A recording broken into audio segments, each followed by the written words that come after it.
সে আমল, যে আমলটা করলে কোনোদিন অন্ধ হবে না, সেটা হচ্ছে রসুলের নাম শোনার পরে যারা বৃদ্ধাঙ্গুলে চুম্বন করে চোখে লাগাবে সে কোনোদিন অন্ধ হবে না। সুবহানাল্লাহ বলেন। এটা নিয়ে যে অনেকে ফেতনা, অনেকে বলে বেদাত। দলিল হচ্ছে বিশ্ববিখ্যাত ফতোয়ার কিতাব ফতোয়া স্বামী প্রথম খণ্ড 370 পৃষ্ঠা। ফতোয়া হচ্ছে তাফসিরে জালালাইন 357 পৃষ্ঠার 13 নম্বর হাসিয়া। বিশ্ববিখ্যাত তাফসিরে রুহুল বয়ান সপ্তম খণ্ড লেবাননের সাফা 272 পৃষ্ঠা। ক্বালা রাসূলুল্লাহ সাল্লাল্লাহু আলাইহি সাল্লাম মান সামিয়া ইসমি ফিল আযানে, আমার নবী বলেন উম্মতেরা রে, মান সামিয়া, যে ব্যক্তি ইসমি আমার নাম শুনবে, ফিল আযানে ফাকাব্বালা, এরপরে চুম্বন করবে, জফরা ইবহামাইহি, তার দুই বৃদ্ধাঙ্গুলের নখের মধ্যে চুম্বন করে, ফামাসাহা আলা আইনাইন মানে দুই চোখ।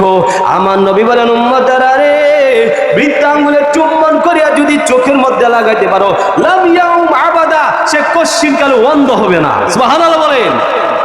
বিশ্ববিখ্যাত তাফসির, আরো দলিল লাগবো, বিশ্ববিখ্যাত তাফসিরে রুহুল বয়ান লেবাননের সাফা সপ্তম খণ্ড 271 পৃষ্ঠার মধ্যে আছে। আমার নবী বলেন যে ব্যক্তি আযান শোনার পরে, আযানের মধ্যে যখন শুনবে আশহাদু আন্না মুহাম্মাদুর রাসূলুল্লাহ, এরপর বলবে সাল্লাল্লাহু আলাইহি ইয়া রাসূলুল্লাহ, এটার পড়ার পর সে কব্বালা জফরি ইবহামাইহি ওয়া মাসালা আইনাইহি, এরপরে ফায়াকুলু, সে বলবে আল্লাহুম্মা মাতিনি বিসসামি ওয়াল বাসারি।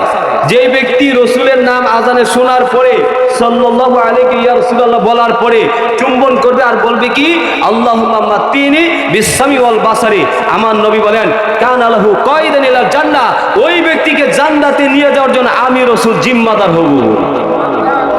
এই জন্য বাবারা, এটা একটা ভালোবাসার আলামত।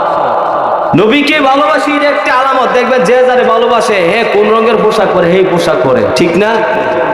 তো যাই হোক, রসুলের নাম শোনার পরে যারা চুম্বন করবে কোনোদিন অন্ধ হবে না, রসুল সুপারিশ করে জান্নাতে নিয়ে যাবে। আল্লাহ যেন আমল করার তৌফিক দেয়, বলি আমিন।